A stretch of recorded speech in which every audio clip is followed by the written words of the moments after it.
Good evening and welcome to this special report.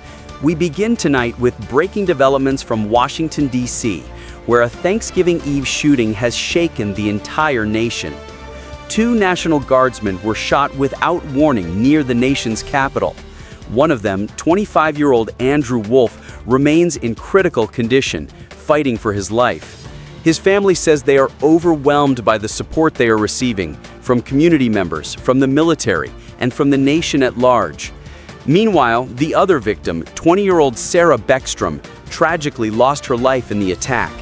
Communities in her home state of West Virginia have held vigils, lighting candles and offering prayers for a young woman described as compassionate, dedicated, and full of promise. President Trump has reached out personally to the Beckstrom family.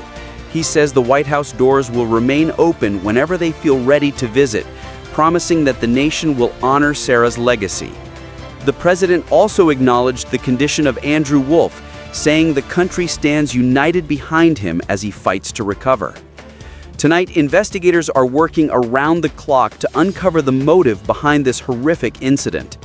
The suspect has been identified as 22-year-old Ramallah Los Angeles, an Afghan national who came to the United States after previously working alongside U.S. forces overseas. But new details emerging tonight suggest that his time in America may have played a major role in shaping his violent actions. South Dakota Governor Kristi Noem revealed that evidence now indicates the suspect may have been radicalized inside the United States.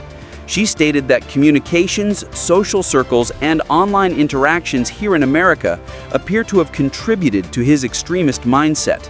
According to Governor Noem, anyone who had contact or influence over him will be questioned and held accountable if necessary. These revelations are raising serious concerns about the U.S. vetting system. According to sources close to the investigation, community members had repeatedly raised alarms long before the shooting. Reports indicate that the suspect had become increasingly unstable since 2023.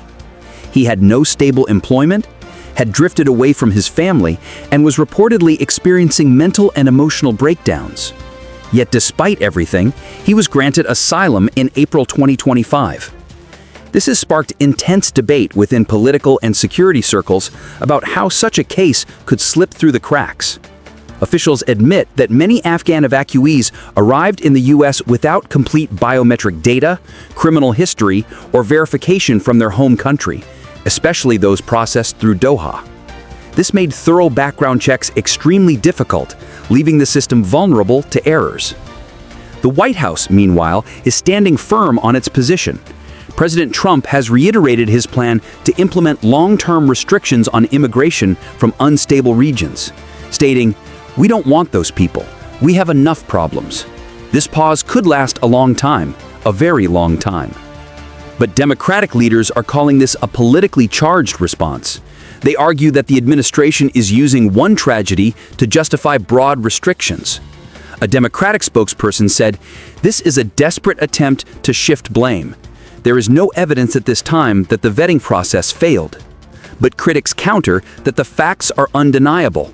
The suspect was struggling mentally, showing signs of instability, and raising red flags within the very refugee programs meant to monitor new arrivals.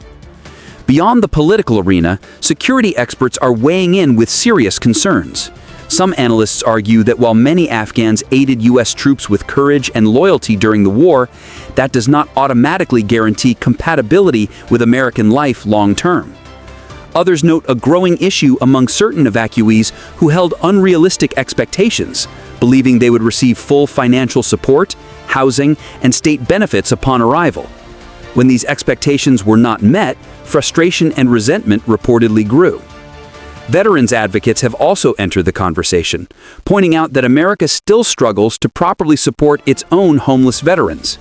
They argue that while humanitarian efforts are important, national resources must be prioritized for citizens.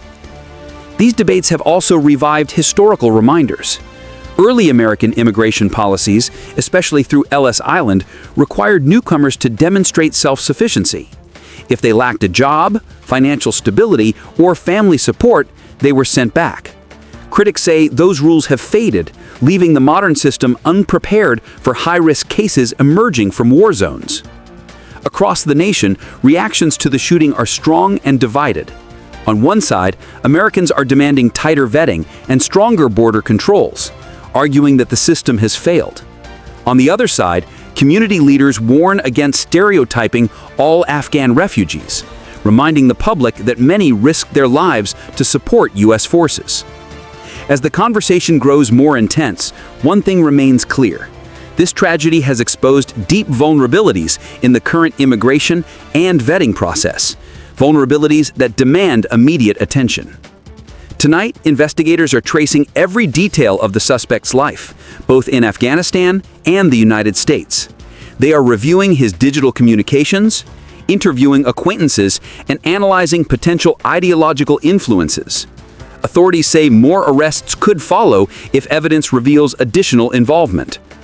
As for the victims, Andrew Wolf remains in critical condition. His family, his fellow guardsmen, and people from across the country continue to pray for his recovery.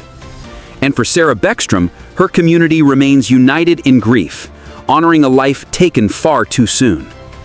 This incident has left the country searching for answers and confronting difficult questions about security, immigration, mental health, and national responsibility. We will continue monitoring this story as new developments emerge.